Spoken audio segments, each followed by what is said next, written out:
Golden Guardians moving on, absolutely showing up in play-ins. We got a bunch of roster moves to talk about in North America.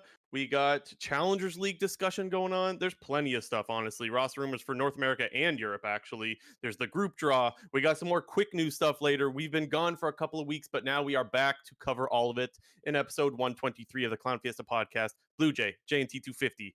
Genter, we're back. MSI is underway. Everything's good. Golden Guardians wins as we knew they would? Question mark. Right? I mean, I thought they'd advance. I think going into it, obviously everybody assumed that BLG and G2 were going to be the favorites to get out of their groups respectively, and the question was going to be how Golden Guardians stacked up to PSG Talon. And although Golden Guardians maybe didn't dominate them today as they have the majority of their opponents in the playing stage so far, it seemed pretty apparent early on that Golden Guardians was a step above, the rest of the teams in play-in and only maybe slightly below the likes of BLG and G2. So I thought, and maybe I'm putting words in your mouth here, so feel free to stop me. I thought you said that they weren't going to make it out or something, or I thought you said GGS wasn't moving on. I Or never was that said like a that. month ago? Maybe that was like okay, maybe I am putting words in your mouth, and maybe I'm just confusing you with somebody else. But regardless, they showed up, and I think the first thing I want to get into is Azale popping off on Twitter, just going right after all the haters, pretty much saying like, look, it's okay to be happy about winning in play-ins, and there's people always doubting North America getting out of play-ins, and like, there's no reason for that to happen and kind of just giving it to them. And Mark Z did the same thing on Hotline League last week, saying, like, guys, we are clearly the fourth best region.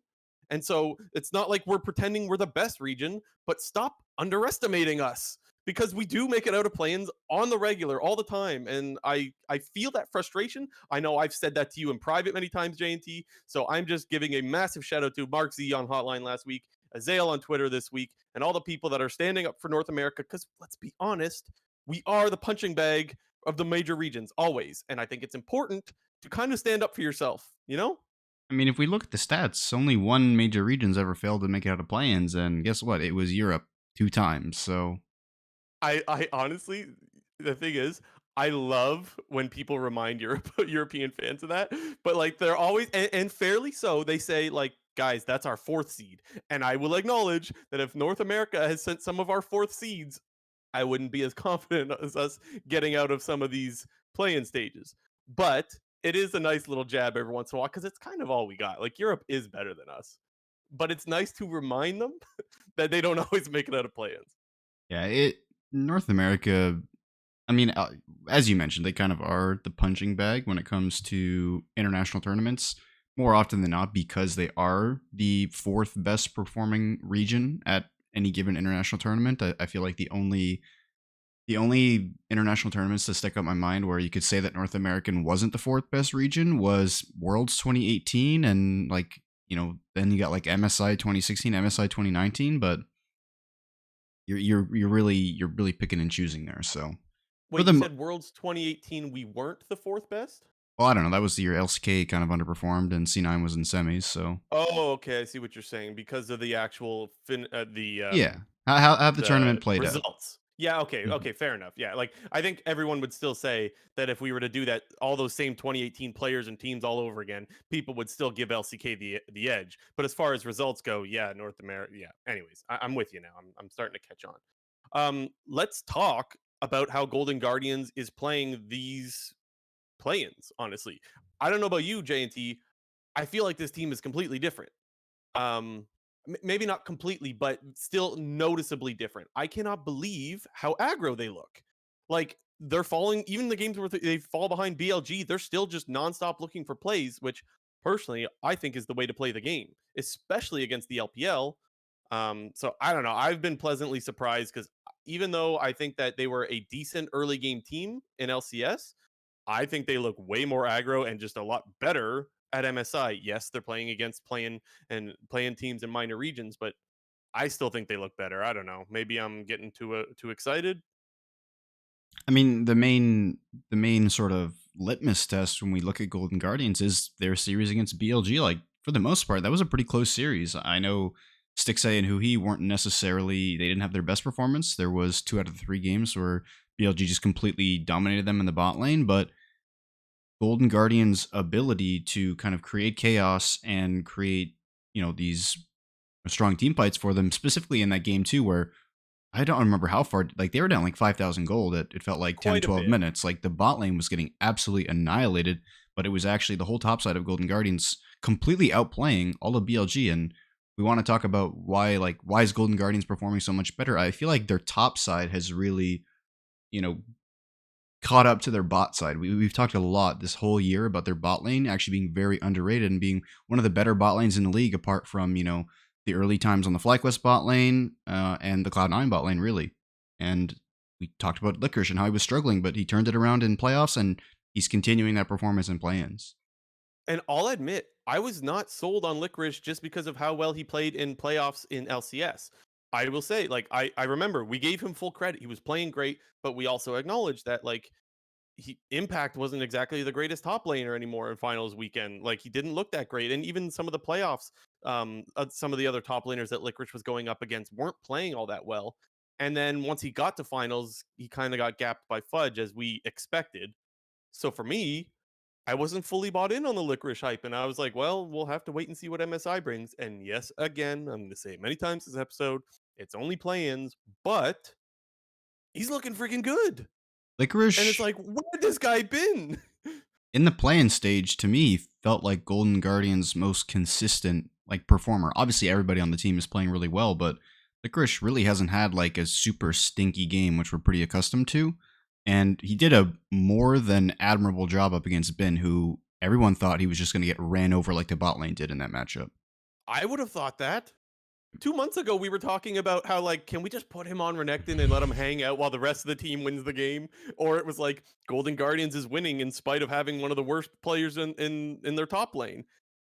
Things have turned around. He's playing like Poppy. He's they're trying to dive him topside. He's using the Poppy ult to stop the dive from happening. He's backing off when he's weak side. Like, he's making plays happen. He's playing a bunch of different crap. People forget that like 10 and Poppy was like a Licorice special back in the day. Like that was one of his pocket picks.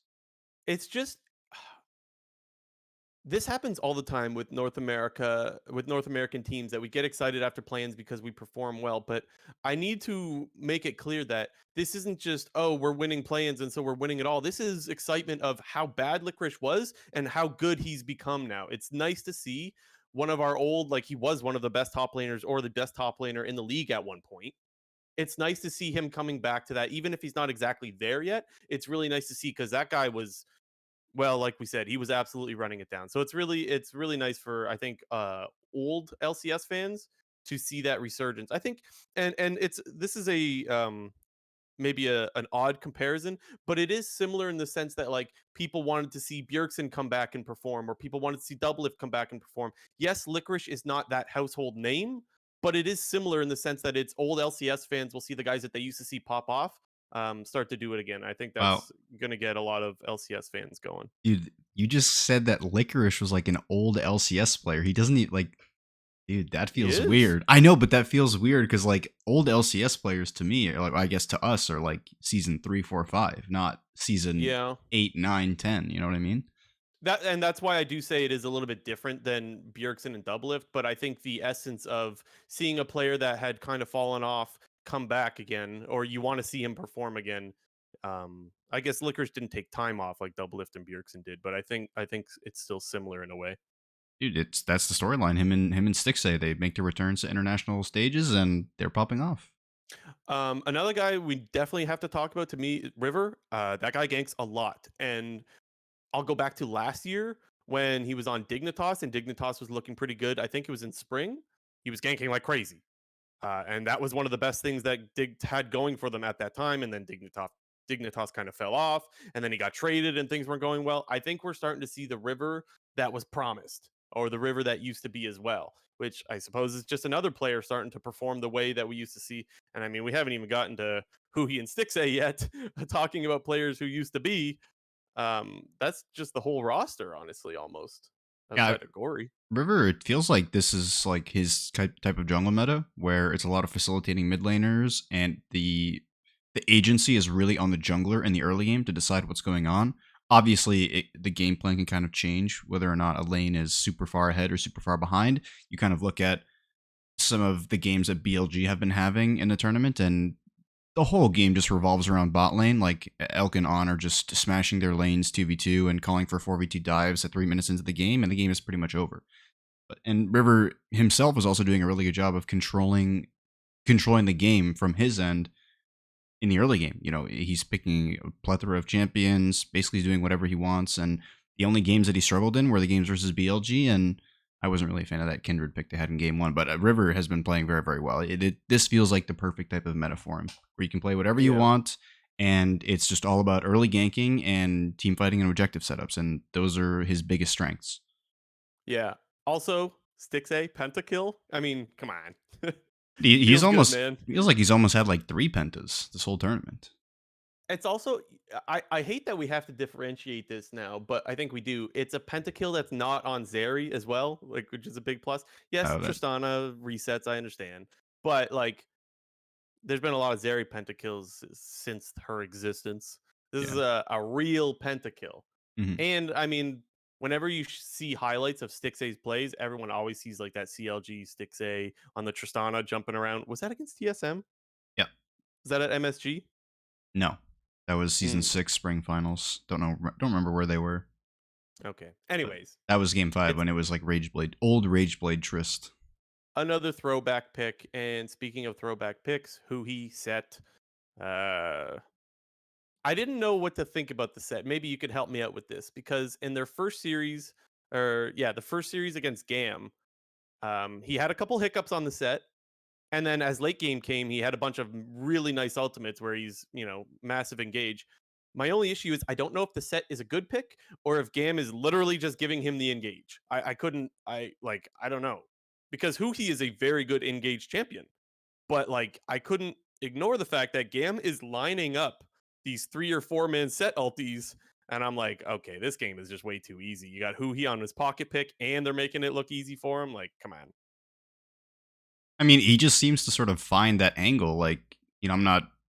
When we look at Faker, like that guy, one of his premier champions is Azir. Like he always manages to find some crazy shuffle, whether it's in a best of 1, best of 3, best of 5. Like that is always a champion Faker has a really high impact on, and it feels like that's the same for Huhi. Like no matter what is going on, that guy's going to make stuff happen with the champion. Whether it is early tower dives, and yes, he did kind of fumble a couple of those in that first game against Gam, but you saw pretty much the other 2 games that he played it. And even in that one game where he failed some plays in the early game, he was just destroying everybody with multi-man ults, flashing, getting like 4-man like full charge haymakers. The Annie games were good. Amumu was good. Like as the tournament went on, he was clearly that Huhi that you expect to engage a fight, and he's not shy. Also, just the random champions that he's picking too, I love that. Even if I can acknowledge like he's probably better on set than he is on what was that random pick that he played? Oh, Morgana. He's playing some random ass crap, right? All But of like Golden I Guardians j- is playing a bunch of unique champions. Like Licorice is playing a yes, different champ almost every time. River's playing a different champ almost every time. The only person who's really like staying on the same champions is Stixay, and that's kind of because like the 80 carry pool of champions is only about 3 or 4. But every other person is playing whatever the hell they want. but I love that though. Like I think not only is it fun to watch, I do think it is a good strat, which is kind of actually reminiscent of what LS brought to the LCS, even if it was for just a couple of weeks when he was Cloud9's coach. LS has been preaching for years that like you don't need to be perfect on a pick. Like you're a pro player, you can play these champions. Maybe you're not the best at that champion, but the pick is sometimes so good in different scenarios that like even if you're not a top tier insert champion name here player, you can pick those kind of things. And I think Golden Guardians understands that sometimes there's just some picks that even if you're not mastered at them, they're too good to pass up on. Well, And and I don't know, I think it's really cool to see. LS has also made the point that he always prefers, or not prefers, but he believes that picking unorthodox champions is very beneficial to the team that is doing it, because it's likely that your opposing team is not going to have a lot of practice on whatever the matchup is or how the game plays out. And it feels like, that's not necessarily what Golden Guardians is doing, but it feels like it's kind of happening because of the number of different champions that they're picking. Like off the top of my head, Rivers played Kindred, Vi, Nocturne, Jarvan. I think he had another. Did he play Poppy in one of the first games? Because I don't know. Don't I don't know if they remember. were flexing to Poppy, but he You played a said Gragas Kindred? game. Yeah, I said he's Did played you? a Gragas game. I said Kindred. So we're at like 6 champions, and you look at Licorice, and he's played a shit ton, and same with Hui. And the other thing that I think we should acknowledge when we talk about playing these like random picks all the time is that like you got to remember a lot of times if they make that whoopsie play because they're not so practiced on it, they'll get a lot of flame for it. And so like you got to respect someone being willing to do that for the team, knowing full well like I haven't played this champion at all in like months, so I might make a fool out of myself, but I'm willing to take that risk for the betterment of the team, and I think that deserves praise as well. And the other thing too is I think who he just enjoys it. I mean, the player cam, come on. Like, is there a It's better player become cam than who he right now? it's become the staple of the broadcast. He's the best player cam in the game right now. Yeah, probably. MVPC, MVPC, most valuable player cam. Done. Ship it. Nice. Really, really, really fun to watch. So, anyways, as our listeners can probably tell, I'm excited for Golden Guardians. I understand they got a rough road ahead of them now because they're not playing against minor regions anymore. But yeah, a lot of fun watching MSI this time around. Way more fun than last year. Maybe we'll get into the format in just a sec, but maybe we should talk about some of the other teams. I know you said some things earlier about BLG. I guess I kind of want to ask you, what are your thoughts on BLG coming into this tournament? Because I think what happens is when it comes to like play-ins and we see an LCK team or an LPL team or whatever in play-ins, we're usually seeing their fourth best team. With MSI this time around, one of those teams in play-ins is not their fourth best team. This should be their second best team in theory, right? So did BLG play like the second best LPL team in your mind?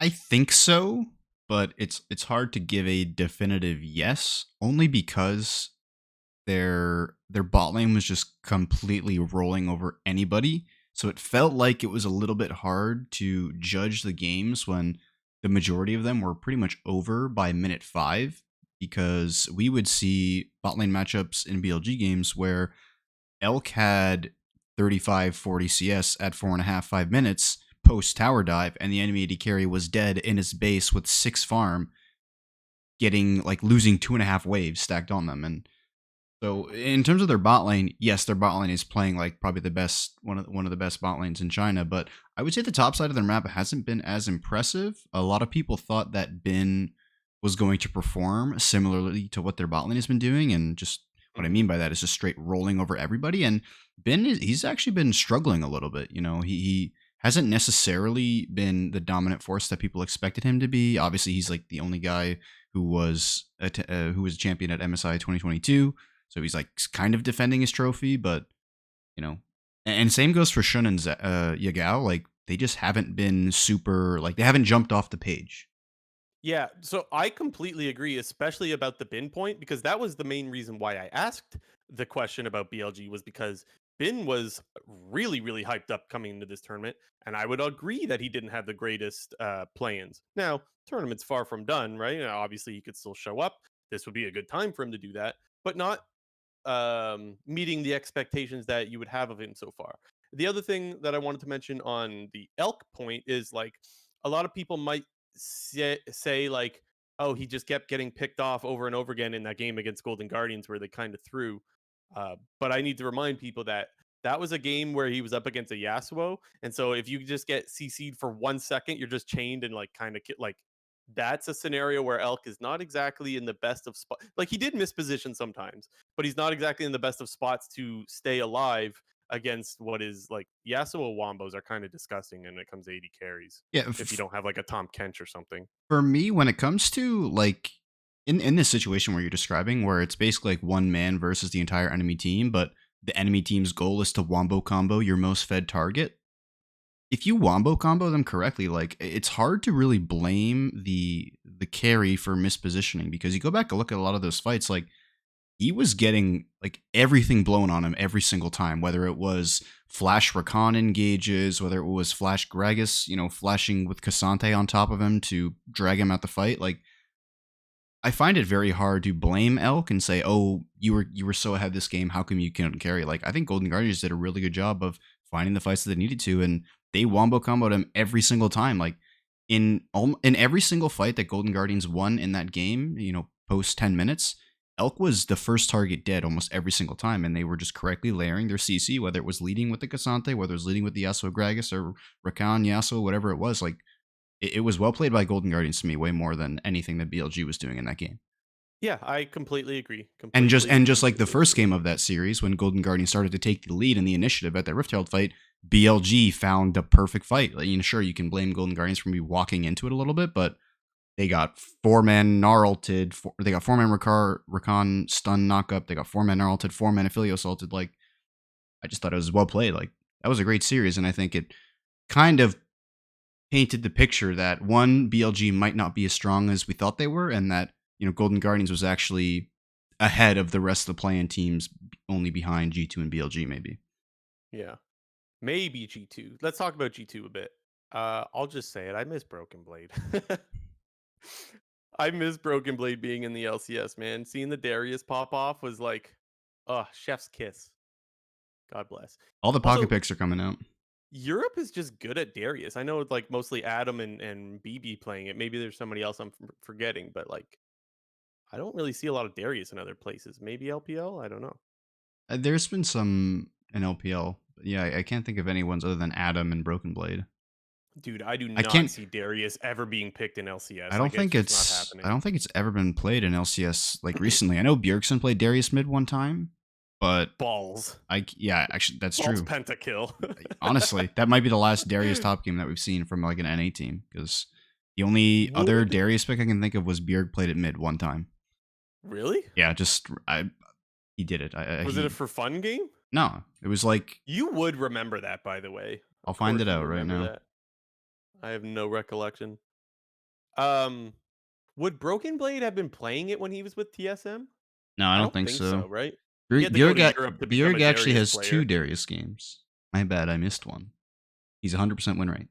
Pocket pick. Wow. um, yeah, I think you got to go to Europe to become a Darius player. Maybe China, of course. I could see that as well. Anyways, G2 not exactly all that tested though in play-ins. Like, stop me if I got the narrative wrong, but from what I saw this year, pretty much G2 was popping off in winter, kind of stumbled in spring, and then came into play-ins with some uncertainty, but like not exactly the greatest of opponents to really test them. So like to me, it feels like we're really waiting for group stage to start to get an idea of how to feel about G2. Yeah, it feels both the LCK and the LEC feel a little bit weird, because the belief to me seems that the number 2 seeds from both of those regions are in fact actually the better teams of the number 1 seeds. Mm. Yes, Gen G did beat T1 in the finals, and yes, Mad Lions did beat G2 in the LEC playoffs, but I still think that people overarchingly believe that G2 and T1 are better than Gen G and Mad Lions. I think I agree. I'm not as confident with the Mad Lions one because again G2's kind of up in the air, and also Mad Lions kind of did the opposite where they like struggled and then started to come alive, you know. So I'm just that telling you what I've been hearing. So yeah. The thing with Europe though is like I feel like that whole league is just so like close in skill level. Like I don't know, maybe they're not. To me, it feels like any team could beat any team when I'm watching the LEC. yeah, Then again, I think we even saw Dignitas and Immortals pick up some wins in LCS that like would make you kind of question how much there is of a skill gap in LCS, where we know for sure that those teams are not anywhere close to the top. So anyway, anything on the other teams, or do we want to start talking about format? Do you want to touch briefly on the rest, if you will? uh, yeah. I mean, I think everybody was kind of disappointed with the performances of Detonation Focus Me and GAM Esports. I think I said Gigabyte Marines early in the episode, but it's just They're GAM Gigabyte Esports now. Marines. We know Oh they're yeah, Gigabyte just Marines just to like Golden us. Guardians is GGS to you? I don't think so, bro. Correct. Yes, they are GGS for life. Okay. But yeah, people seemingly were upset at the fact that like the VCS was even a part of this tournament. People were like, "Why is this region even like?" I don't know. I saw a lot of flame towards the VCS after their performances, and yeah, let's be honest, they played pretty terribly. Did they win a single game? I don't think they I don't did. know. I remember I don't being think really they did. surprised at how DFM won at bad least they one looked. game. Yeah, Like they I didn't think that they would look that bad, honestly. me neither. But I feel like I'm a dumbass bringing this up again, but Like the VCS has only attended 2 international tournaments since like COVID, and I wonder like missing all of these international tournaments is kind of having some long-term effects on the region where you don't really get that like kick in the ass to say like, "Oh wow, we're actually way worse than all these other regions and we have a lot of stuff to improve on uh going into next year, next season, whatever, and preparing for the next time that they show themselves at the international tournaments." But VCS has been they went to Worlds 2022, this MSI, and they haven't been to the VCS as a region hasn't been to an international tournament in like 2019, I think. So I wonder specifically with the VCS if is it GAM is actually that bad, or is it the region is just struggling because of the lack of international appearances? It's a good question. Also, Buster got us in the live chat. Says they won one versus R7 and DFM didn't win. I had it backwards then. Yeah, Either way, but still overall bad performance from GAM. that is a fair question to ask because all like the LCS players always say their best practice of the year is when they get to go to international tournaments. And you would have to assume that they bring something back with them when it comes time to scrim back in North America again. So like Or even just when you're boot camping in the off season, like everyone wants to sure, say like it's good to go to somewhere internationally, get shit on, and fix your mistakes. sure, but the other thing is boot camping is like I wouldn't compare boot camping to the practice that you get when you're scrimming like worlds teams, for example, because a lot of times the boot camping happens in like the off season when like rosters are all kind of fucky or like fresh rather, they're like new. And so like their synergy isn't all built up. Like if Cloud9 goes to scrim, I don't know, we'll just say T1 in December versus if they scrim T1 in September during worlds, which one's going to be the better practice? Yeah, Obviously, the September at Worlds, right? And so your point about not being VCS not being at the last couple of international tournaments, I think is a very valid one, and I think a lot of people forget about it. I think the only reason we remember is because because I bring it we, up all the time. yeah, we flame the hell out of Riot for not figuring out a way to get them to these international tournaments. Well, I mean, it's not necessarily something that I blame Riot for. The parts where I was blaming Riot was that they didn't have like a backup plan. Because, I mean, Vietnam has just been generally beginning is in general been getting fucked by COVID. So I don't necessarily blame them. I just think that Riot hasn't found good solutions in the time frame that they should have. The thing is, it's difficult for us to say because we're not in Vietnam, but every other region managed. I don't know. Maybe we're being a little ignorant here. I don't know, but yeah. Who else should we talk about? Well, I Um, mean, I just want to go over DFM quickly because I just wanted to flame the fuck out of their top laner. That guy sucks okay. ass, man. That guy's horrible. I thought he was the worst player at the tournament. Do you Told think two. Heretics is willing to let go of? Well, actually, did they let go I don't of think Evie? we don't know, but if I was Evie and like, or even if I was at Nation Focus Me and I could get Evie back, I would do it in an instant, Bring him back. dude. I'm sorry, that guy told two sucks ass. Like the caster said it. Like everybody knew that he was going to be playing tanks only, and he was also awful at the tanks. Like I don't I know what to honestly say. thought that Robo looked pretty bad as well this tournament, but I don't, maybe it was I don't know if it was during like the Diephoria or Hotline League. I was hearing someone say that like they thought Robo was pretty good, and I was like, I don't know, man. I don't really see it. Like, don't get me wrong. There's some deaths that are just not his fault. Like his jungler is late to cover for him as he's getting dove. Some of this stuff is not on him. But then there's something like he's just running through river by himself. I think that was in the G2 games. He just runs through river all by himself and just dies. Anyway, he was inting a bit too. So I don't really have much to say about the rest of the teams other than like I don't know, I guess a little disappointing because I shouldn't even say disappointing. Like what should we expect out of those regions, right? Yeah, No I offense. mean, Like I don't mean that in an offensive way. I just mean like this is normal. I think it was more just because the majority of the series were 2-0s. You know, the only 2-1s were actually the GAM R7 series and the Golden Guardians BLG series. Every other series, which were 6 other, I believe, not including the best of 5 that happened today, they were all 2-0s. So I think just because they were all sort of stomps, it's a little bit easier to just make the narrative that, CBLOL and LLA were better than LJL and VCS. And yes, that's definitely true, but I think that it wasn't, they're not like there's not like a big gap between those performances. I do think that the CBLOL and the LLA showed up and played better than people were expecting, because if I think you would have asked everybody before the playing stage, everyone would have said that LJL and VCS were better regions than CBLOL and LLA for the most part, just based Yep. on previous international appearances and performances.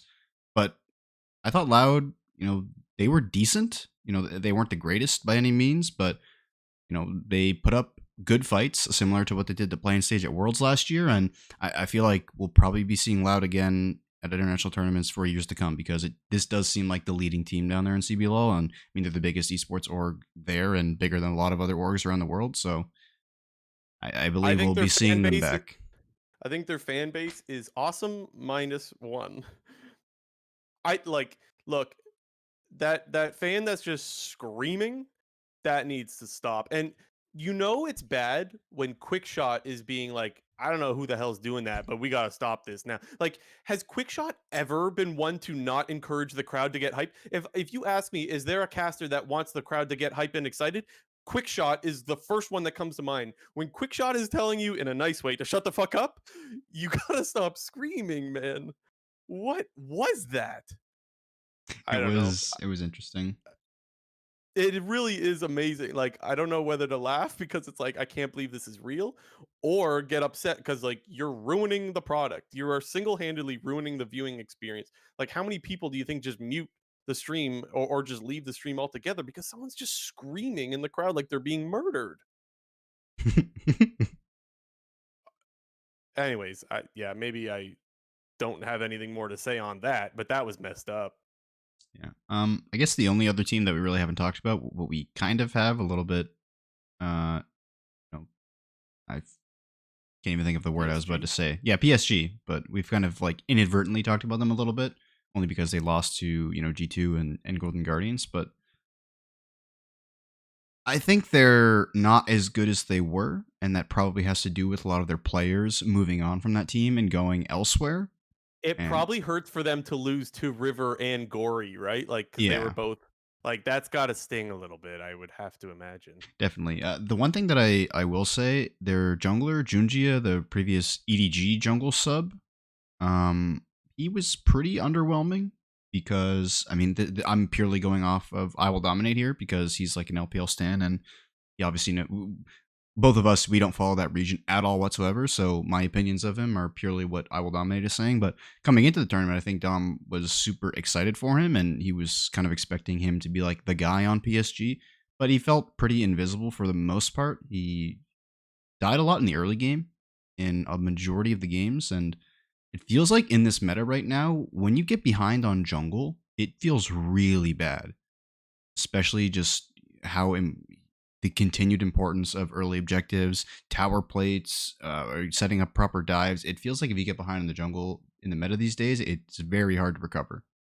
I would say that's even more so the case against Golden Guardians, who in this tournament, like I mentioned earlier, was playing super aggro, and so every time that they got a lead, they were living in the PSG jungle. Like, it's not really much. The game's out of his hands at that point, right? Yeah, and it And wasn't necessarily like representative of the scoreboard, because the series today wasn't nearly as bloody as the rest of the Golden Guardians games, but you could just see like Golden Guardians was just taking full control of the game. Like they were just choking him out basically.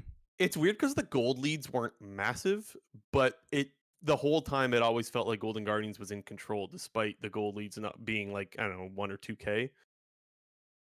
It But yeah. just they had the initiative the entire time, and that was the most important thing. There was a lot of talk about Wako over the course of play-ins as well. He seemed to be probably their best player. I don't know, maybe one of. Um, but it didn't really matter when it came to their series against Golden Guardians. That was another one where it was just a team gap altogether, Yeah, honestly. Wako was probably the best performing member on PSG. PSG has had really good 80 carries since they've been around, I guess. They had Doggo and Unified, and now Wako, who seems to be performing decently. He was at Worlds last year, I believe, on Beyond, or maybe that was I forgot about Doggo. Where did that guy go? he Because was wasn't he he was playing off on last year at MSI? he was on BLG last year, but that Mm. was when BLG had him and Uzi. So I don't know where he is now. Was it 2 years ago that he was on? When was he on That PSG? that How was, long yeah, ago? MSI 2021. That's when he was on loan from He Beyond. was beasting, right? Yeah. He was on Yeah, loan from Beyond because I think Unified had visa problems or something. this is coming back to me now. I think you're right. Yeah, and then people were kind of talking about like, would PSG move on with Doggo or would they go back to Unify or whatever? He's still in Yeah. the LPL. He's on Ultra Prime. I don't know where that team is Oh. in the standings, but I'm gonna guess near the bottom because I've never heard of them before. Yeah, same. Rip Doggo. Okay, let's talk format a little bit. I think we should start off with saying good. Yeah. Yeah, yeah. I don't know. It felt like people didn't necessarily have amazing things to say about the format, but for me, it just feels like with it being best of threes and not best of ones, like you're just getting the quote unquote best of ones out of the way quicker. Because in any given play-in, like in any given play-in stage, there's a group stage of the play-ins, and in your group, you'll play every team 2 times. And that's how it works. And this just feels like an expedited version of that, and obviously the stakes are a little bit higher and the matches are more exciting because it's best of 3. So the way that I see it is the number of games played is relatively the same. However, we get the results and, we advance, more quickly because we don't when we watched on the first day of MSI when it was BLG versus who was BLG playing that they dumpstered? Uh, Maybe it was R7, but on the first day when BLG dumpstered somebody, and then G2 had that exciting series versus Loud, but it kind of showed how like you can like we knew that if BLG ever played R7 again, it was going to be a complete stomp, and then there was no need for to play one game on Tuesday, for example, and the next game on Thursday. Like we just got that out of the way. Like good, now we know that this team is way better than this team, and now we're entering a different scenario. So I just liked it way better, but from what I remember reading on Reddit and Twitter, like people didn't seem to say like, "Oh wow, it's amazing," or "No, it's terrible." It was just seemed to be like average. I think people need to realize just how different it is versus last year's. Like last year's was so bad, man. We had to watch. So I guess you got to see G2 play EG 4 times, which is that's good, but they kind of stomped them, so that made it worse. But also we had to watch G2 and EG play. Was it Pentanet or Order, Peace or order, Order? It was the OS team. but That's 8 games that I don't want to watch, man. I gotta intrude again because once again, Riot being terrible, VCS not being there, we had to watch Yes. 3-team 8-game group dog shit. Sorry, Yeah. continue.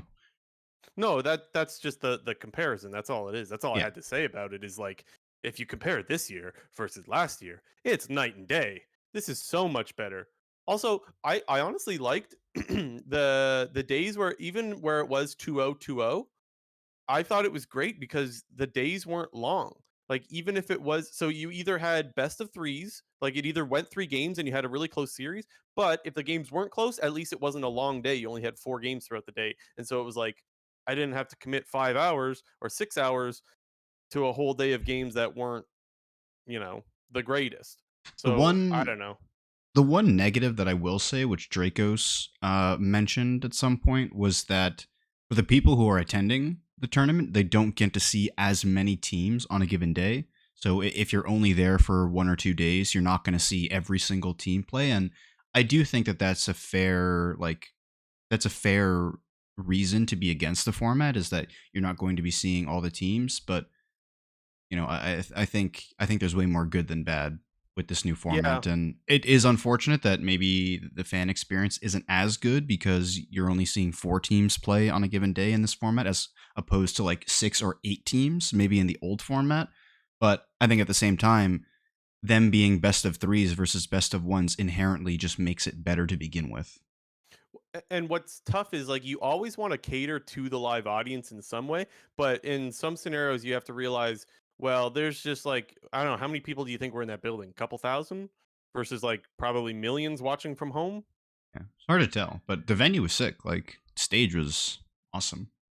Yeah. Dude, yeah, honestly, we talked about that just a little bit. The whole underground look was It's fucking sick. pog. I Yeah. loved it, man. Dude, the stage Yeah. is it's like probably the best stage I've ever seen. Like, I think they regularly do a good job though. Even if this one is the best one, it's not like the other ones have been bad. yeah, no, I'm trying to think back. they Like always they're put always on a good usually show. pretty nice. Yeah. Apart Yeah. from the I'm one trying to screaming remember fan. now. Dude, you're gonna get me going again. You're gonna get me rattled again. Oh man, imagine getting called out by Quickshot on Twitter Yeah. for getting too hyped. That's when you know you've crossed the line. When Quickshot ain't on your side for being excited. I don't Quick even shot. think it's excitement. I just think it's like fake. Like no one gets like that. It's play-ins, man. I don't know. Maybe they do get excited. Who am I to say? Loud fans get Uh, hype. yeah, they take that name seriously. They Yeah. take it to heart. The co-streaming stuff. I know you wanted to mention a little bit on that. Yeah, I mean, it was pretty cool that Riot is allowing co-streaming for the first time at an international event. Obviously, the majority of streamers have been live viewing it for the most part over the course of the last, I guess, since 2020, basically.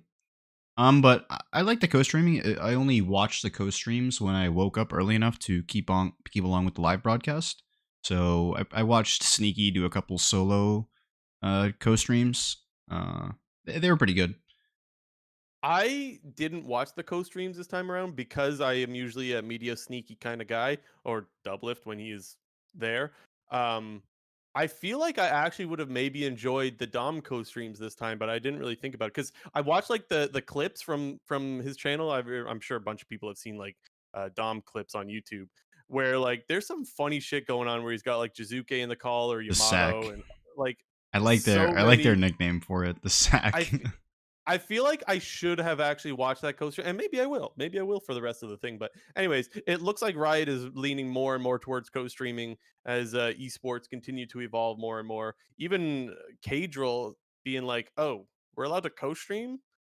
Yeah, and then kind of insert Homer Simpson backing up into the brush gif. Like He's I back to don't being want a to be on. streamer. I don't want to be on the broadcast anymore. I want to do my co-stream. Which I mean, I know that there was some people that were upset. I think people started to realize, like, guys, if co-streaming is going to be a thing, he's crazy to pass up on the opportunity to grow his co-stream. He's getting like what was it, 30, 40K viewers? Dude, it's way more lucrative to him doing the co-streaming than it is for him to be on the broadcast. As much as I miss Cage on the broadcast, because you look at what he's been done basically ever since he retired from being professional, starting off at He's Worlds great. 2020, and he's one of the premier guys now and has been for the last 2 years. And it's unfortunate that he's not casting it, but I'm not gonna blame him for co-streaming and probably making bank off of it.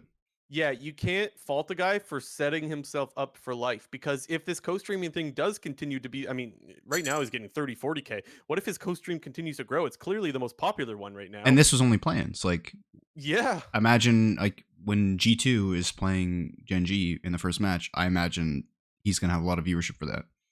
Does he ever have guests? No, I mean he's done He it. never does, eh? Like he's a No. solo show and he's fucking hilarious. I think it's Like, mostly just because he's only really an LCK streamer, and when he's doing it, it's like I think six or 7 a.m. in Europe. So yeah. He's so funny, man. I'm such a Cadril stan. Uh I would love to have Cadril do a co-stream with Sneaky or Medios. I realize that's not they don't know each other probably, but that would be fucking hilarious. I would love that content. it will be interesting to see if they do allow co-streaming for Worlds, because I mean the precedent would say if you're allowing co-streaming for international tournament and MSI, then they'd probably do it for Worlds. Yeah. And kind of adding on top of that, I wonder if they're going to try to sort of follow the Valorant model where they just want as many eyeballs on it as possible, whether you are watching a co-streamer or the main broadcast. Because when it comes to VCT and the Valorant scene, like the co-streams are more often collectively way bigger than the individual broadcast itself. Like I can't recall exactly, but whenever I see that VCT is going on, Tarek is streaming to more viewers than the main broadcast. And well, that's probably unlikely to happen with League. Maybe the collective co-streamers are somewhat equivalent to what the main Riot broadcast is. It's as long as they have eyeballs on it, it should be a good thing. I could see that changing though. Like I could see the co-streamers taking over more viewership than the main broadcast eventually. If it depends on how good of a quality the co-streams are. Like I made it pretty clear that I watch Medios and Sneaky, but even I can acknowledge they're not exactly the greatest at like doing the co-stream. And what I mean by that is like, even though I think they're hysterical and entertaining, they will like both get up in the middle of like the intermission and just walk away, and I'm sitting here watching their chair for like 10 minutes. Like they don't have that concept of like, hey, there's a bunch of people watching me right now, maybe they don't want to sit and stare at my chair or whatever. Like maybe they should take breaks of one getting up, things like that, and viewer retention, engaging with their viewers. Like Cadriel does a way better job of engaging with the viewers and stuff like that. The So only problem is he runs so many fucking ads. It like does that my does head in. suck. Like Yeah, I, the as much ads as I do like suck. Cadriel, and like I said, all the power to him for making bank, and he's making bank playing ads every like 30 minutes on a stream. But Yeah, Twitch the ads point that are too cancerous. the point that I wanted to make with like, even though I love Medios and Sneaky co-stream, I can acknowledge that that product is not that good as far as what it could be. And if co-streamers get good at co-streaming, which I think Catril is, and probably LS and Dom and whatever, um, I think that co-streaming will become a lot more popular and will eventually overtake. But I mean, it's to be determined, right? I mean, the other thing to mention is like we were kind of only referencing the English speaking co-streamers, like the Spanish Yes. community with Ibai. Like I don't know what his viewership was during the playing stage. I figure it'll also be increased in the bracket stage, but I gotta figure that that guy has a shit ton of viewers on his stream. I remember I would imagine so. when he was co-streaming the I think it was like World Finals in Spanish with like he had like El Yoya and a couple other like Spanish pros on that stream. Like he had like well over like 100 200K viewers. Yeah. And that guy, and if we want to talk about making the co-stream like a product on its own, like apart from the broadcast, like kind of how LS and Dom do it, where they bring in a bunch of people and they try to make it super engaging and exciting, like that guy is the king of doing that kind of stuff on Twitch. Do you think Tyler One would co-stream Worlds Finals? Is he allowed to? Uh, Is he too toxic to be part of the whatever program? After he told all the EU solo queue players to go headshot themselves, I don't think that'll be happening. And The thing is he even though, said it himself on stream that like his relationship with Riot is like they're taking a not hit happy after with it. that. Yeah. Honestly, look, Tyler One, I could admit he is hilarious, but like he is toxic, and I don't think that like Riot should reward someone like that for being toxic. Maybe that's a hot take. Maybe people will be like, no, he should be allowed to co-stream anyways. I'll- I don't know, man. I think that we've seen plenty of times where Tyler One can be a nice guy. And so I would like to see that more often and then have him be rewarded with being able to co-stream Worlds Finals. I think his viewership would fucking explode. The only problem is Tyler One doesn't exactly need it. He's set for life, so he's like probably whatever, you know? I say it all the time with a few of my friends, but Variety Tyler 1 is always and is infinitely better than League streaming Tyler 1. We need to get him back to Variety T1. Interesting. Bro, the cooking streams, the magic streams, I like haven't watched dude. them. I'm trying to think if I've watched. I don't Dude, think I've when watched. he was doing like coaching on stream when he was banned, like oh dude, it was so good when he was doing variety. Really, eh? It was so good. Interesting. Maybe we should talk some North America stuff. Anything else on MSI? We did go on for quite a little while there. We'll revisit MSI towards the end when we talk about the bracket stage, but a lot of NA roster rumors coming out over the course of the past 2 weeks since we've done our last episode.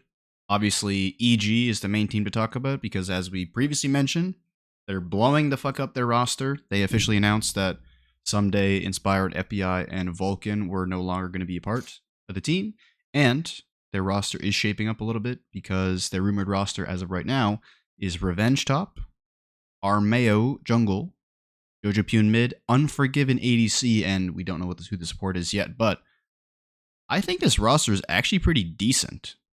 I think The that thing this is, roster, compared to some of the other ones that we've seen, I think EG can still be a playoff team. I'm not so as doom and gloom as the rest of the league is on Evil Geniuses. so wait, did you say we don't know who the support is? Is that what you said? I don't think so as of... Okay. Yeah, I just wanted to make sure I didn't miss that because yeah, I mean honestly, I don't think the roster's that bad either.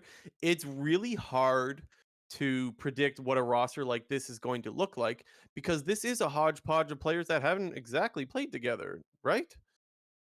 Yeah, I mean, but Like none of them, I don't think, unless we don't know who the support is, but like none of them. And like JoJo didn't exactly have a good spring. Like what do we expect from that? You know, Revenge, same thing in my opinion. I don't know. yeah, either way, I still think that individually, the players are better than some of the just common like staples that we've seen in North America for quite a long time. So yes, it'll be a pretty big question if this team can put it all together. But individually, I like what they've done. So I mean, considering the circumstances that they're going mega Yes. budget and presumably are spending the minimum that they possibly can, I think it's turning out half decent. I'm happy Unforgiven's getting another shot. I feel like most people would acknowledge that guy deserves to be playing pro and not challenger. I think same thing with Armeo. People have kind of said that about Armeo for a couple of years, so it's nice to see him get another shot. And Revenge, I guess I kind of predicted that he was going to go to EG. You did. Do you remember?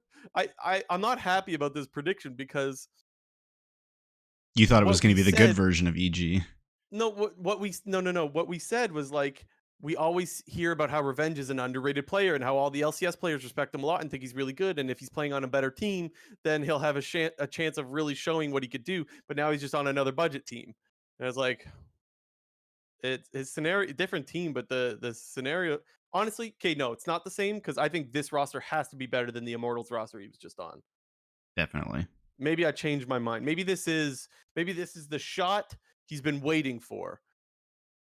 Yeah. I He doesn't have tactical as his AD carry anymore. No offense, tactical. Um, maybe we see revenge pop off. I would like to see that. Well, I think we both kind of in agreement. Considering the circumstances, pretty good for EG. Obviously, they're not going to be a top team considering they lost, two of the best players in the LCS and Inspired and Vulcan. But I think I just don't think it's as doom and gloom as everybody else is saying. And yeah, I think some of it stems from the belief that EG's like a horrible org because of the whole Danny situation and whatnot. But despite the circumstances, I think EG's done a decent job of putting together a roster for summer. Considering it's in the middle of the season, right? Like in between spring and summer, there's not usually a bunch of players available. So I think you're right in saying like they did a good job of putting together what they could under really tough circumstances. After that, we got 100 Thieves, Tenacity out, Bjergsen out, Someday back, Quid and Kane. Thoughts, Jinter?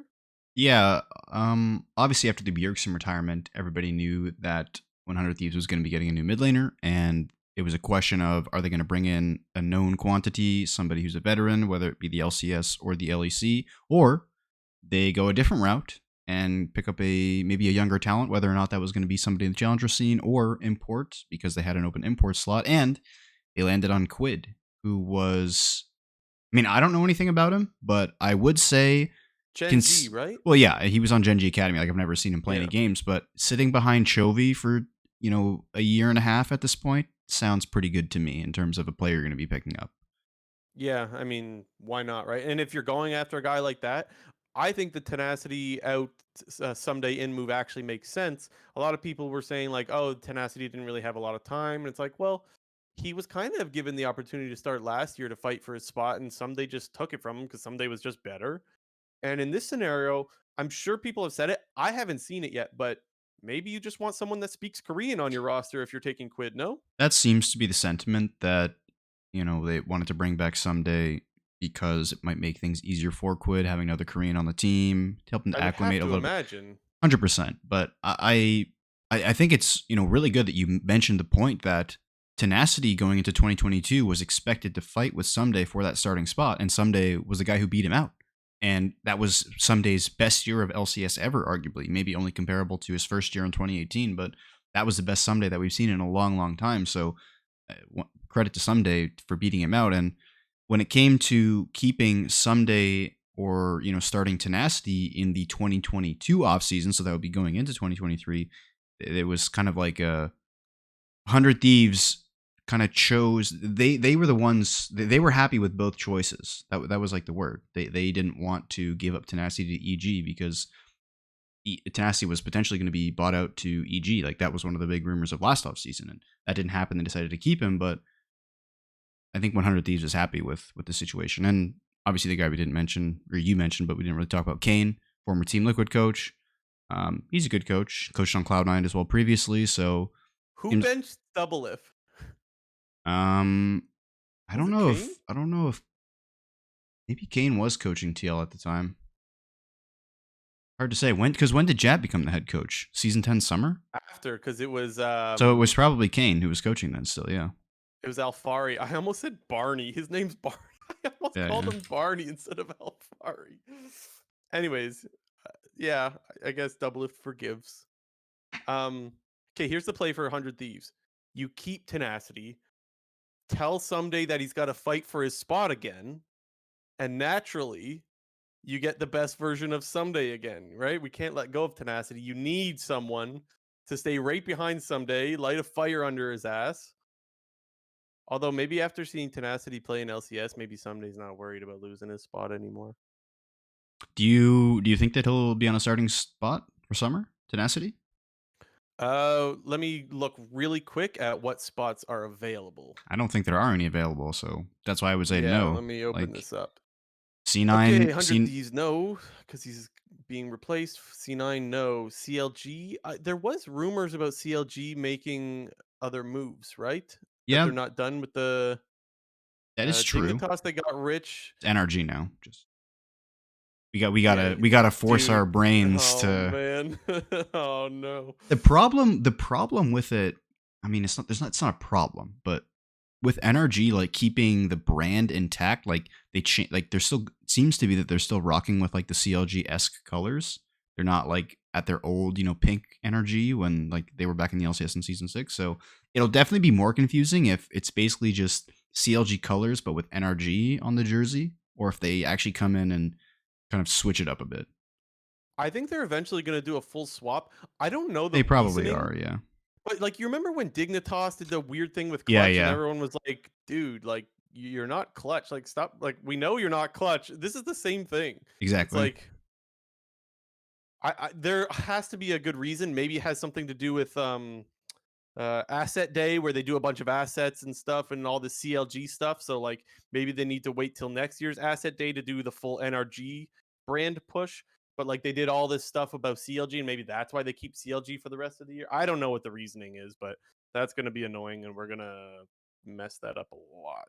Well, we're kind of talking about them already, so we might as well talk about their roster. Wait, you asked me about Tenacity. What were you saying? Like, is there a spot for him? Oh, There's not, right? Because TSM has Haunter, Team Liquid, we don't think they're switching Summit, or at least they're not yet, right? like the only option would seem to be NRG, I guess. Yeah, but I think I would take Dokla over Tenacity. Would I? That's tough, actually.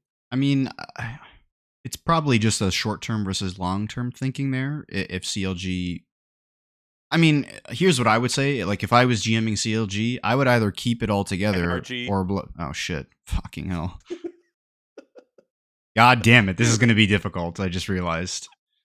And if I was the NRG GM, I'd either blow it all up or keep it all intact.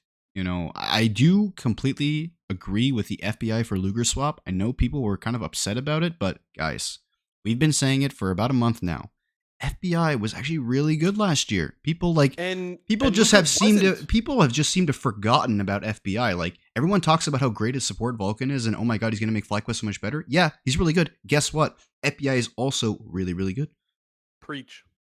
I agree. Like, and no offense to Luger, not the greatest split. I know there's a lot of Luger fans out there because of I how was one good of of a year he had those. last year. Yeah, like he had a really good year last year, but let's acknowledge not that great of a split this year. And most of the CLG heavy lifting was done by mid jungle. And so obviously, I was going to say, obviously, there's no way CLG slash NRG replace Palafox or contracts, right? Not after the split that they just had, I don't think. I don't think so either. So if there are more changes coming to this roster, I would have to think it would be in support for getting a new bot lane partner potentially, or top lane if they Yeah. wanted to go with a potentially better long term option and somebody like Tenacity.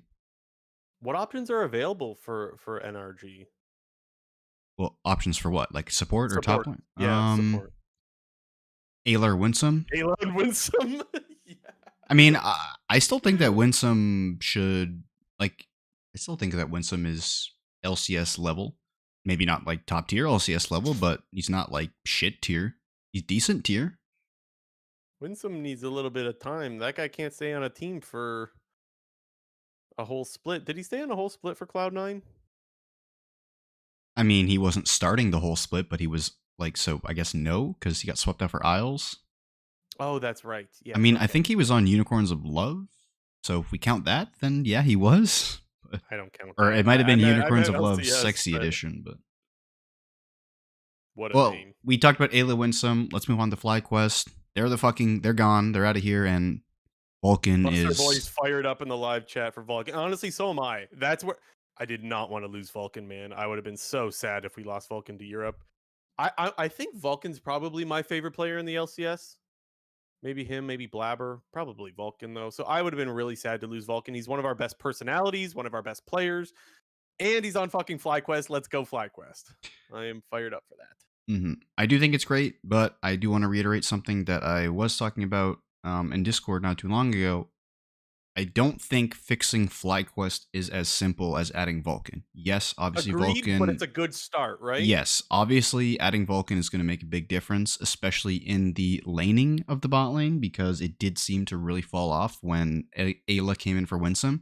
Prince and Winsome were probably the best laning duo in the league for the first 4 or 5 weeks of the season, and they really quickly became an actual bad laning duo when Ayla was in. Prince and Ayla were straight up losing lanes. And Vulcan is obviously going to change a lot of that. Is a lot better at the range supports in comparison to Ayla, and obviously much better on the melee supports because Ayla seemed to really struggle on the melee supports, specifically Thresh. He obviously had that really stinky play against Cloud9, but his Thresh for the most part was pretty garbage. Um, but yeah, this team had other problems, and don't get me wrong, I'm confident that FlyQuest can fix those problems because they have very good players like Spica and Impact who can make changes in the offseason, but other changes need to be made. Not roster changes, but sort of playstyle changes and improvements in the rest of the team. But I'm confident that we're going to see a top tier FlyQuest in the summer split. And the thing is, the biggest difference that we saw in FlyQuest from when they were popping off versus when they weren't was Prince. Like to me, Prince was still the MVP. I know that a lot of people are going to disagree with that. That's a conversation we've had before. We don't need to get into that again. The point is, that guy did not look the same towards the end of the split or in playoffs. And so you probably want to put a player around him that can let him shine the way we know he can. And so that's why, even though I agree with you, this doesn't fix the whole team. This is the best move they can make towards a turnaround for that roster. So yeah. Anyways, super exciting. Also, FlyQuest is always doing like good content, and Vulcan's probably a really good guy for that. I know that that's not on the Rift stuff, but I'm not gonna lie, I'm really excited for that. Or I hope they do good content with Vulcan. Like, come on, how can you not? Like that EG, no They have offense to Spica EG, as well. They have content EG did machines not, over there. dude. Spica and Vulcan content has to be so good. EG did not use some really good players for content, man. They just didn't. I remember they did like someday and Inspired ate some, I don't know if it was Korean food or maybe it was European food. I don't remember. It stunk. FlyQuest will do something good. All right. Last team we have to talk about for roster moves, TSM.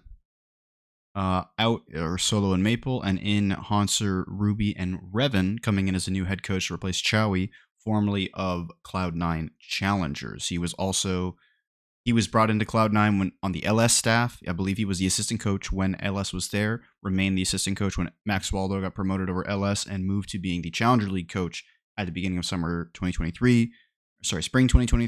Cloud9 obviously won the Challengers League.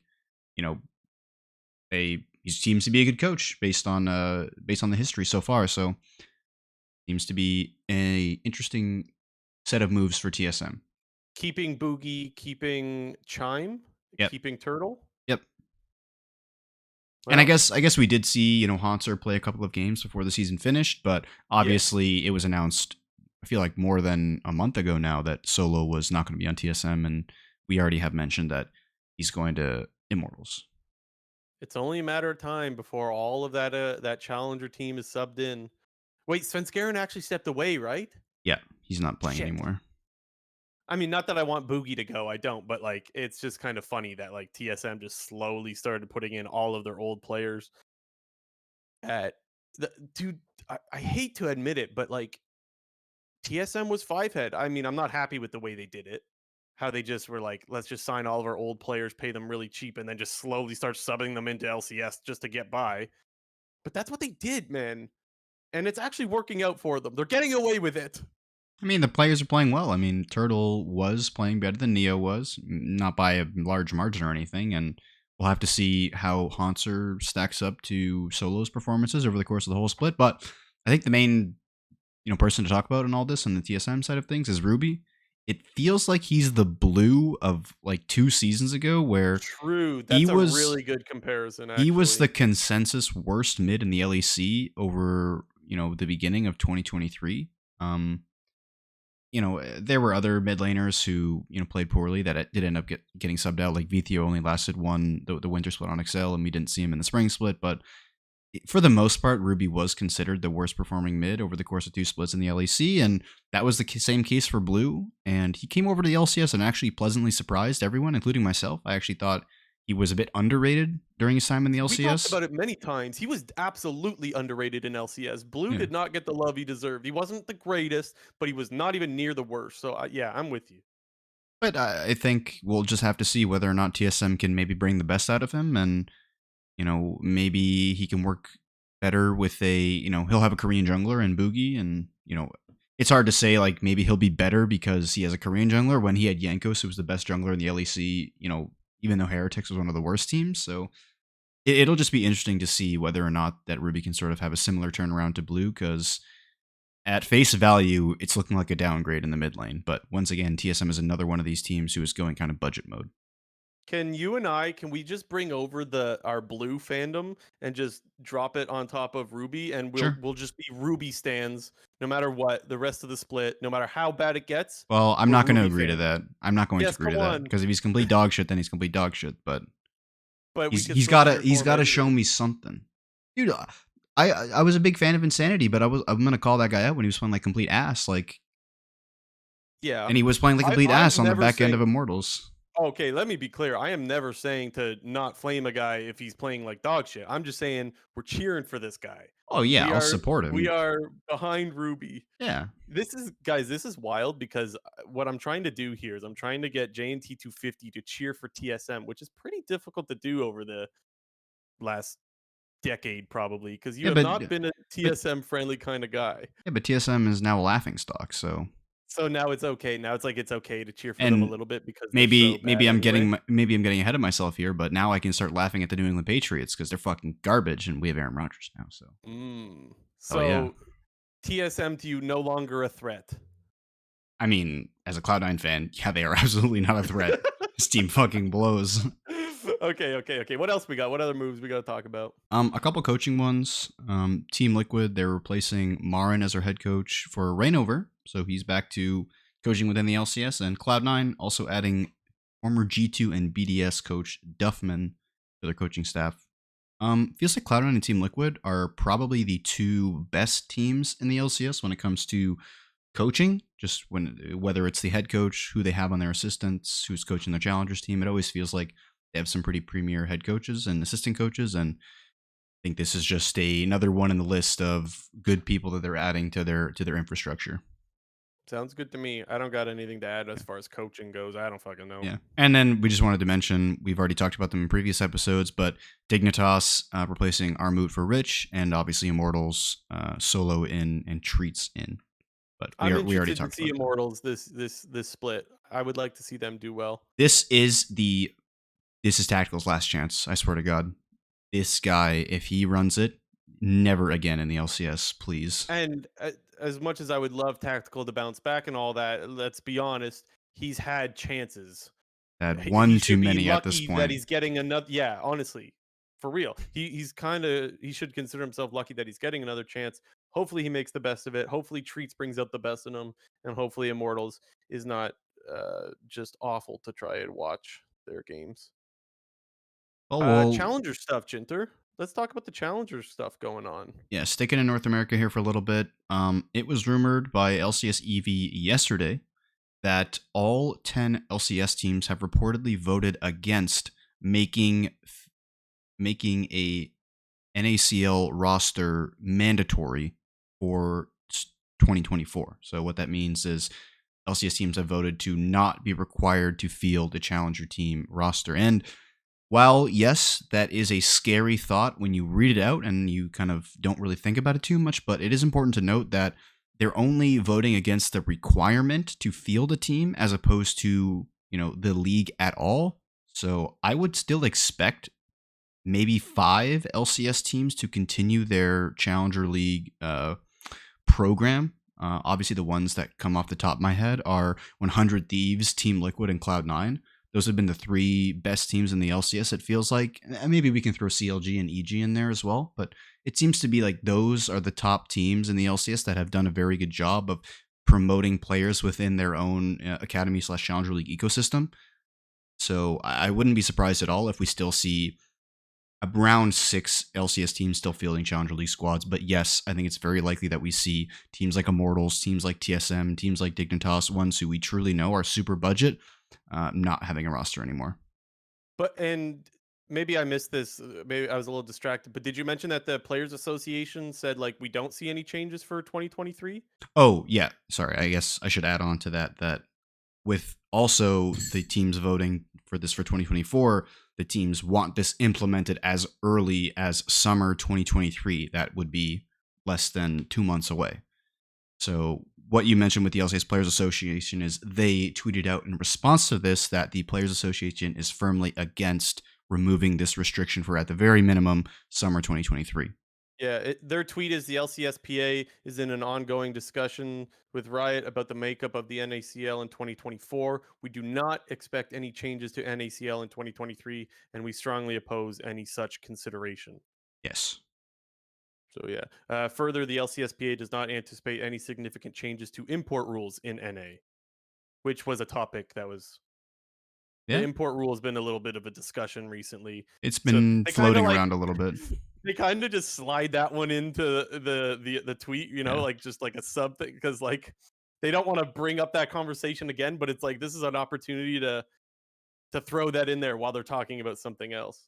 Anyway, Yeah. So obviously, a lot of people, the sort of instant reaction response on Twitter was very, very negative. There was a lot of people just saying how NA talent's completely dead, and man, the LCS is just like so bad. To, you know what, I'm gonna say it.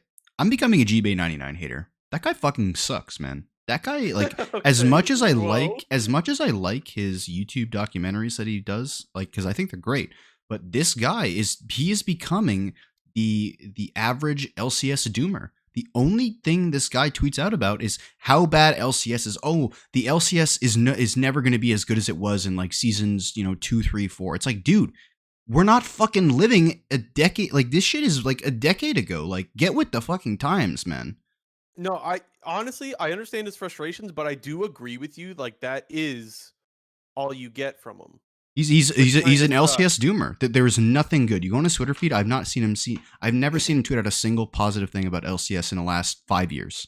You're right. I just want to acknowledge that. Like I understand where he's coming from, though, and I think it's important that we all acknowledge where he's coming from because he was one of the guys that helped build stories for the league, and it's becoming more and more difficult for him to do that. So I understand his frustrations, but I still completely agree with you that, like, bro, we get it. Like, at some point, you have to accept it's not the same anymore, rather than just keep beating a dead horse.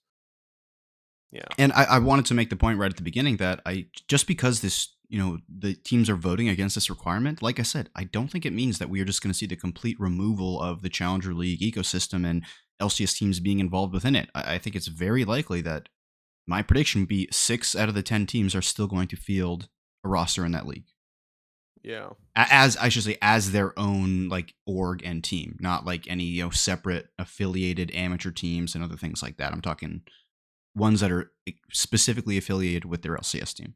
Yeah, we'll have to wait and see. It would be nice if it was 10, but we know that's not. It's not going to happen. TSM is not going And, to field one. Dig is not going to field one. Immortals is not going to field one. I'm trying to think of and NRG might, but in fairness, it's also important to acknowledge that like the the term esports winter is kind of accurate, that like the esports winter is happening, and it's not like all these orgs have a bunch of money to throw around, so like that is a significant cost. If you could shed or save an extra 500K on your budget every year, that's a lot for esports teams right now. So even though it makes me sad to see what's happening, I can understand where they're coming from. Even if I don't want to, I can. yeah, I Anyway. guess for me, the expectation is that, I mean, I'm hoping that the LCS teams are using, the using their extra cash potentially to make their LCS team better and or just make their brand better, whether Yeah, that's I would through hope performance or content or whatever it might be. dude, I'm just hoping the extra 500 grand. resources is going to make them better. Yeah, 500 grand, like just because they're saving 500 grand doesn't mean 500 grand can go towards content, for example, but like that can, some of that can go towards content and can significantly upgrade growing these player brands, like you said. Like that could actually help the league a lot if all these teams can save on it. I'm just not holding my breath expecting them to do all that much productive with it, but we'll see. Because a couple of weeks ago, I kind of hammered on Golden Guardians for not making content. And I mean, that's because they didn't for months, but they finally started again. And yes, I know it's because they went to MSI, but you know what? Hey, they started making content again. So I guess I shouldn't complain. They're trying. Hmm. Well, Let's talk bracket stage. this is where the bangers start. Did we high roll or did we low Um, roll? like It's you're talking like about from NA perspective. yeah. I think I don't know. I mean, I like NA's chances. Okay, here's my take. Europe low rolled, we even rolled because Yeah, yes, we have to go up that's. against China. China is not who you want to go up against, but you really don't want to go up against LCK, and we don't gotta. So I think we're okay. BLG looked a little shaky, as we mentioned earlier. Some people are saying they could see C9 winning that series. I personally still give the edge to BLG, but I can see C9 winning that series as well. Hmm. I guess I'm pretty sure that the matches are in order when they're getting played. So first round matchup we have Gen G versus G2. The matches start Tuesday, so pretty small turnaround between the play-in and the bracket stage. Um, do we want to? I mean, we don't have to go into detail, but we'll give a prediction and everything, right? Yeah, we'll just do our series predictions. I This is where think my hot Gen G. takes coming out. G2's Oh, you're winning, thinking bro. G2's winning. I'm taking G2 on the 3-1. Uh, I think I'm gonna go 3-0 Gen G. Maybe I'm Here's the thing. coping hardcore. I think G2 matches up really well against Gen G. Like I I think just don't think G2's look that. Look, I know play-ins was just play-ins, right? But like G2 did not look that good in spring. I don't know, man. I think It's hard G2 to say matches because up really well. they looked really good in winter, right? And like winter and spring are not that far apart. So I don't know. I'm going Gen G 3-0. The thing that I need to remind people of when it comes to the LCK is like I think most people still have T1 favored as the best team, even though they lost to Gen G in finals. But like Gen G T1, they were both really, really good the whole split long. And so even if T1 to me is the tournament favorite, I still have Gen G right behind them and not that much worse than T1. So like I don't know. I just think Gen G's still really, really good, and I think they're going to 3-0 G2. I think Gen G is really good. I still also think that G2 is really good. I know they didn't necessarily have the best results in spring compared to winter, but I don't know. I think that Hansama and Mickey, yeah, they maybe weren't individually better than Pays and Delight, just performing like comparing their regional performances, but I feel like there's going to be a bit of nerves for them being their first international tournament. Also, G2 getting a bit of a warm up, being on the playing stage, I think that will actually be a big factor. And That matters. I agree with you. Like being able to play on that state, like it's a different environment. LCK, I think you told me yesterday that they're coming over late, right? Like they're not settled in Europe just yet, or Gen G, T1, and JDG only got into Europe as of like last Tuesday or Wednesday. So yeah, only and that like stuff 5 or 6 matters. days ago. So Yeah, and interesting. and I don't know. I see Broken Blade as better than Doran. I see Yike as pretty equivalent to Peanut, The and peanut, really? I mean I think Yike's insane. I don't know. Like Yike's been good. It's always hard to compare this because we always have to compare when we're watching G2 play against other European teams, but then we're watching Gen G play against other LCK teams. And we know that there's a significant difference. So that's why it's always hard to make these comparisons. I don't fault you for seeing that there's good players on G2. I and don't. I still think Caps is playing at a very very high level. Obviously, Chobi's better than Caps, but I think that we are likely to see a Doinby esque Caps in this series because we've kind of been seeing that from him in the playing stage with his Nautilus mid. Yeah, I just want to make it clear that I don't think this is me trying to underestimate G2 as much as it is realizing Gen G beat T1, and T1 was hands down the best team in that region for the whole split long, and Gen G just was not far behind them. So yeah, I don't know. Maybe I'm giving too much credit to LCK again. I do have a habit of doing that. Uh, I see LCK teams and I get a little scared of them, admittedly. Well, so what, you had 3-0, I have 3-1 G2. Yes. Telling you, I had a good feeling about this one. Hey, However, you could be right. Stranger things have happened. Okay, Mad however, T1. we go to the next series and it's T1. They're going to win. I have them as 3-0. Yeah. So No, not a lot of explanation needed, I think. Mad wins the split. Yeah. T1 loses, but T1 easy over Mad. But G2 struggles in the split. Gen G wins their split. G2 3-1. Yeah. Okay, The just math just all adds checking. up. Hey, you could be right. And by the way, JNT, if you're right about this, about the Gen G and G2 one, you get to flex hard next episode. There's definitely some upside there, right? I'll put on my G2 jersey if that's the case, if they win. Okay, and you get to rub it in my face a little bit too, because I'm giving you a hard time. I will fully accept the flame next episode if G2 take that series. And then Cloud9, oh wait, we're both saying T1 3-0. Yeah. I do like Mad though. I want Niski to show up, but well, okay. I still think T1's the favorite. So 3-0.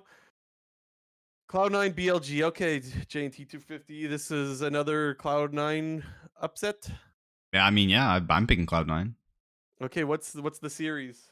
I got them on the 3-1, 3-0. I'm gonna go 3-2. I think it'll be a very close series. I don't think that Berserker and Sven are gonna get rolled like the majority of the play-in stage bot laners did get rolled. However, I still think that BLG like most definitely has the edge in that lane. But I will admit the topside performance of BLG is really like dragging them down, and is the majority. It's basically all of the reason why I'm picking Cloud9 over them, because of how strong the Cloud9 topside has been.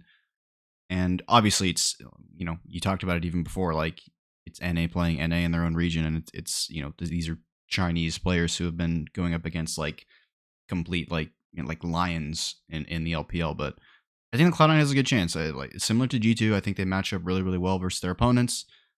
It'll all be a question of how the bot lane goes in the first 5 minutes, because we have not seen a situation for BLG where they are not stomping the bot lane. Like we haven't seen them like not like go. They've never gone even in bot lane basically, except for like that. Actually, no, they've been ahead in every single game. Even in that game against Golden Guardians where they lost, their bot lane was like up a shit ton at 12 minutes into the game. So I just have to push back a little bit on the top side thing, because I will remind people I don't watch LPL. I just don't. I can't watch that much League of Legends.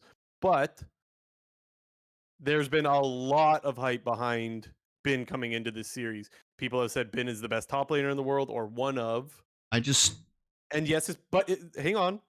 We can acknowledge his plans has not been that good, and it was definitely under. He was definitely underperforming what was set for him, and so I agree with you that this would be a scenario for Cloud9 to take advantage. So Cloud9 3-2. okay. There we go. I don't know. I just All aboard the hype. you The bandwagon. It's not even a bandwagon. We're just NA fans. I you, don't know. you compare the top mid jungle of all the play-in teams that BLG faced, and you compare that to the top side of Cloud9, the Cloud9 is infinitely better in top mid jungle than any of those other playing teams, all of them put together probably. So, considering that BLG's top side wasn't necessarily dominating the garbage play-in teams, that's just very surprising to me. And maybe, who knows, maybe BLG, when I was talking about G2 versus Gen G, BLG is actually in a very advantageous spot, them having gone through the play-in stage, and they're not going to have any nerves or jitters because they've been here before. So Yeah, I guess you're right. If we apply that to the other series, we have to apply it to this one as well. So that's a good point. still Cloud9 3-2 though. I do wonder about MNS though, because even though like he was fine in finals for Cloud9, he did say that like he gets mega nervous for this kind of stuff. That's very true. So that's something else to monitor, if Yeah. you will. JDG GG. I don't know anything about JDG. I I don't like mean, again. Don't watch LPL. they're the number one Chinese team Golden for a reason, Guardians I think. 3-2 baby. Let's go. All aboard. Well, I don't know if that was a meme or not, but JDG 3-0 for me. Oh, I'm totally predicting with heart, not brain, for the record, Okay. if Well, that I needs just I clarity. didn't know if you were joking or not. So No, yeah, I'm taking the 3-2 prediction. Here's the thing that I will say, and this is total cope, but I'm gonna say it anyways, is that the super aggressive style that we've seen out of Golden Guardians is one of the best ways to punish a team or a region rather that never stops fighting. That is my reasoning. LPL perma fighting. That is a very good way for the game to be more hectic and therefore a way to go Golden Guardians way. I'm taking Golden Guardians. Not a brain prediction, absolute heart prediction, and let's go Golden Guardians. All aboard the hype train for them. yeah, I'm just worried because the Golden Guardian bot lane got annihilated by Elkin and JDG's bot lane's even better than that bot lane. So if people forget, Ruler is on this team. He went from Genji to JDG this offseason, and that guy probably is the best ADC in the world. So yeah. Golden Guardians 3-2. Okay, anything else? Quick news? Yeah, we got a bit of quick news. Back to some, I guess. Yeah, we'll stick with the NA stuff first. We'll get it out of the way. Cloud9, they're getting rid of their CMO and CPO, former people who were on the FlyQuest staff, Megumi Bear, and I don't even know what the other guys say. Dota Genius. Yeah, I I don't assume know it's either. not Dota because I guess he's like I don't know, It, but it's whatever. FlyQuest Trisha. What's her last name though? Trisha. I don't know. Anyways, the one that pretty much made FlyQuest brand for them, and then is all she went to Cloud9 for like what half of a year, and she's already gone. That kind of feels bad, honestly. This feels like Cloud9's cost cutting measures to me. It's just the sad thing about it though is like if this was going to be the outcome, she could have. It would have been nice if she could have just stayed with. Well, she might go back to FlyQuest. I Who hope she knows? does. I mean, she literally built that brand. Hope it happens, but kind of just feels bad, man. But yeah, that happened. And Uh, yeah, we kind of alluded to it already when we were talking about the NA stuff, but Svenskeren, kind of retiring as a player, but still wanting to potentially do some coaching. I know he previously was kind of like a positional coach on Cloud9 when they signed him briefly in the summer split of last year. So he has a tiny bit of experience there, I guess, but I would I was wondering Cloud9 as well. Like that's what I thought. Like maybe they'll go with a coach because Armeo was a jungle coach, right? yeah, in 2023 he was a coach on Cloud9. Right. And so if you're losing that jungle coach, wouldn't it make sense to go with a guy that previously played on Cloud9 and was an MVP for them and has been on a team with Blabber before? And Yeah. it makes a lot of sense. I mean, we'll have to wait and see, right? But Now we got a little bit of EU roster stuff. Obviously we're not going to go through every single thing that's been going on at EU, but we'll talk about all the major stuff. First up, a lot of stuff coming out of Fnatic. First things first, the biggest thing that came out about a week and a half ago, Rekkles is announced that he is role swapping to support from AD carry, which is very very interesting. yes, it is. I don't know what to think about that. Yeah, I mean, he put out a video on his Twitter, and he basically described it as he didn't feel like he was advancing in terms of his performances as an AD carry over the last couple of years, and that was the main reason why he felt like he needed to role swap because he wasn't like he wasn't getting. I don't remember the exact words because it was probably over a week ago when I saw this, but he basically described it as he was not advancing any higher. Like he was at a bit of a ceiling. It kind So of plateaued. he felt like a change was necessary for not only probably for his the team and the roster he was on, but maybe for his own like motivation purposes. I just think it kind of feels bad. I mean, if he performs well as a support, no problems. And, like that's if he has like a really solid support career, I'll be more than happy to cheer for Rekkles. I just wanted to see him do it again, get back to his former self as an 80 carry. That would have been cool to see. Unfortunately, we didn't really see it, so I understand. It's just unfortunate that Reckless, when he came back, Hillesang left at the same time to go over to Mad Lions because I still firmly believe this. Reckless and Hillesang were absolutely insane. They were the best bot lane in the world in 2020, and they will forever be missed because that bot duo is probably one of my favorites all time. Yeah, feels bad, man. Hmm. Um, That Worlds, they were absolutely popping off. That they yeah. were. So fucking. I was gonna say 1v9, but I guess 2v8, whatever you want to call it. Yeah, when they should have beat Top Esports, but unlucky. And then for the replacements, Fnatic, they are rumored to sign AD carry Noah, who is not really a lot of info about him. He's apparently a Korean AD carry who has previously been rank 1 on that server. Obviously, if you hit rank 1 on the Korean ladder, that's almost like an instant plus 10 points towards you being relevant in any given in a league scene. It just carries a lot of weight being number 1 on the Korean server. I don't know if he's actually like on any academy teams or anything, but I'm purely going off a clip from LS where he was talking about him being previously rank 1 on the Korean ladder. Yeah, I don't know anything about him, but It says he Trimby was on rumored to go KT there. Challengers, so he would, I guess, would have been behind aiming and previously the former guy from, was he Duckdown? He went into KT? No, he was on. No, I don't remember. I don't know either. The interesting thing to me is Trimby. Honestly, I thought like I'm a fan of Trimby. I did not think that he was going to be leaving Koi, so that came as a little bit of a surprise, honestly. And it looks like they swapped because Advian's going to Koi as well. Yeah, it was interesting because when the Rekkles role swap announcement came out, one of the first rumors was that he was going to be joining Koi actually as a new support. So instead, Fnatic and Koi doing a bit of a swap with their supports, with Advian going over to Koi and Trimby coming over. But overall, probably an upgrade in the bot lane as a whole for Fnatic, assuming that Noah is kind of lives up to the expectation of Korean hype train, and Trimby's obviously a better support than Advian was.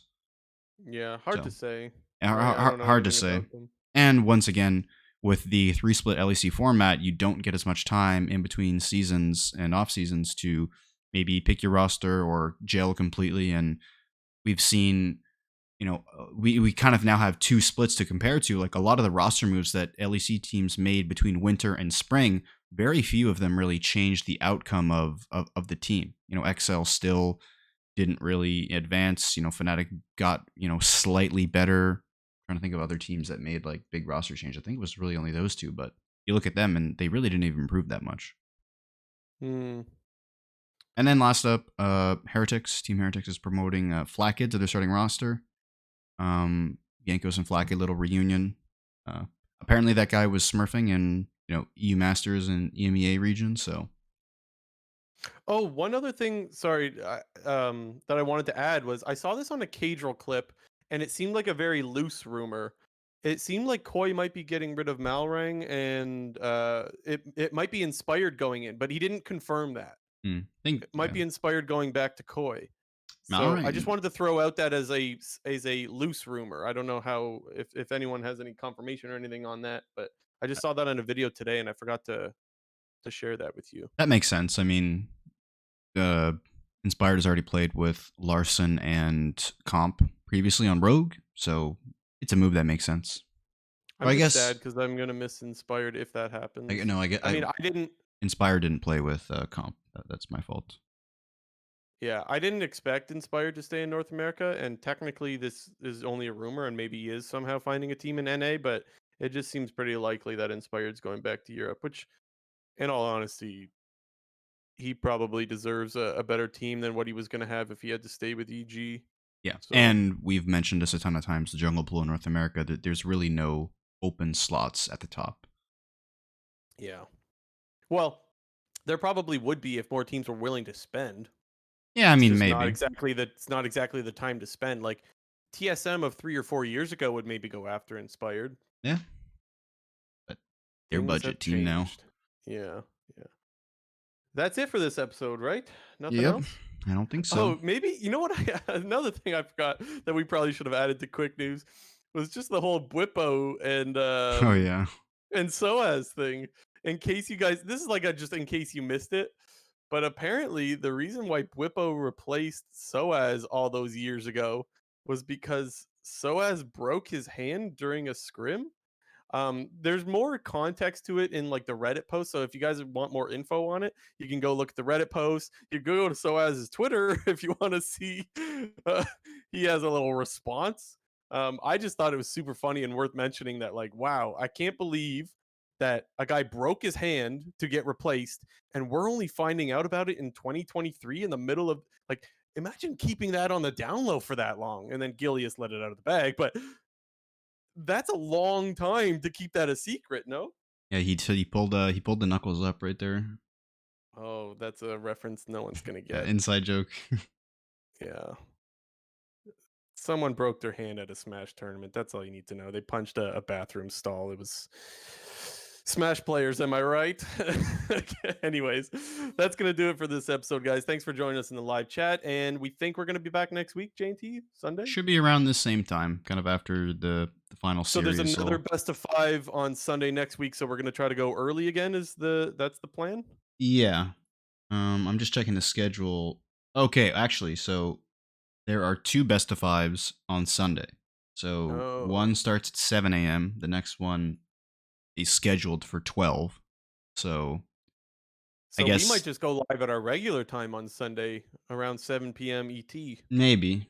Maybe a little bit earlier. Like Yeah, the thing is, guys, we realize that there's not a lot of time in between when like Golden Guardians just happened this morning, Golden Guardians PSG. So we're rushing to get these episodes out to you guys, and we'll do the same thing next week.